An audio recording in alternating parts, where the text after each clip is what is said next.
Today, I'll tell you about 5 lessons from my youth. 5 words that helped me understand life. Listen closely.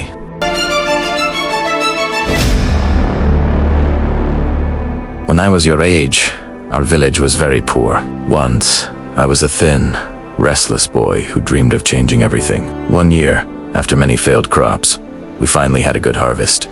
People had food, seeds, and hope. We weren't just a little happy, we were overflowing with it. But that same year, I made one of the most difficult decisions of my life. I had a group of friends, good boys, mostly, but they loved gambling. With your luck, we'll double our money. I was tempted, very tempted, but I remembered my father's tired face, his rough hands, the way he had worked day and night in the fields, so I decided to abstain. Abstain means to choose not to do something, especially something you might want to do but know is not good for you. I abstained from gambling. I refused to take part, even though my friends insisted. They laughed at me and called me a coward. Now, not everything in life is a simple yes or no. Sometimes, life gives you obstacles you can't break through by force. You must be clever. You must learn to circumvent them. At that time, the village headman had made a rule.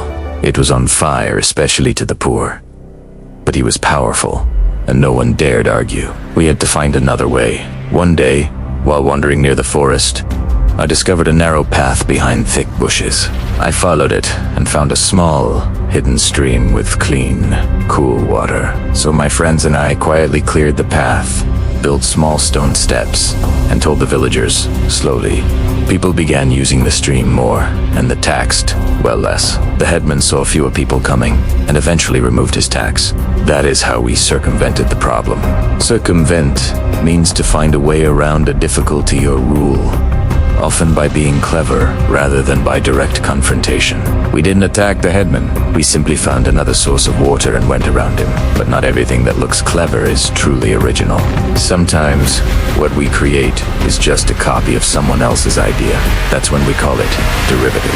I used to listen to traveling bards who told tales of kings and demons. The villagers enjoyed them at first, but after a while, they said, "Keshav, we've heard this story before." From the bards last month. Those early stories of mine were derivative. Derivative means something that is copied or heavily based on something else. It is not very original. One day, an old bard took me aside and said, "Boy, if you want to be a real storyteller, stop just repeating. Take inspiration, yes, but mix in your own life, your own people, your own feelings. Only then will your stories truly belong to you." That advice changed everything. That is when I became the storyteller you know today. To tell better stories, I had to open my mind. I couldn't just listen to one type of tale or one kind of person. I had to become eclectic in what I learned. I listened to farmers talking about the soil, to weavers talking about colors and patterns, to the village priest explaining old myths, to traders with stories of distant cities. I read whatever I could.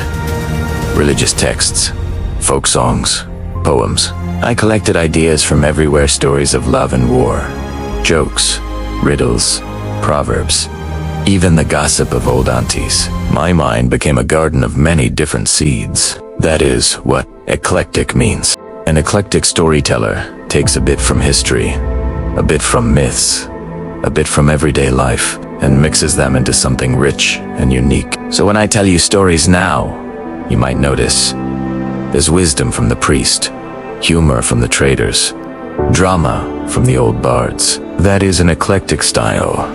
Now, listen to how all these words connect. That year of the good harvest, we were jubilant, celebrating our hard work. In the middle of that joy, I chose to abstain from gambling to protect my family's future. As a storyteller, I realized that just copying others made my stories derivative and empty. Finally, by learning from many different people, my style became eclectic, rich with ideas from everywhere. Remember these 5: Jubilant, Abstain, Circumvent, Derivative, Eclectic. One last thing. You will have many chances in life to feel Celebrate those moments, but don't lose your head. You will also face temptations. Sometimes, you must abstain for your own good. If your work is only derivative, it will never truly be yours. And finally, be eclectic in your learning. A mind open to many sources becomes a powerful mind.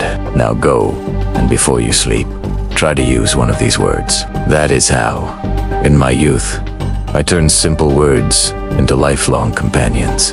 Thanks for listening, and don't forget to follow for more stories.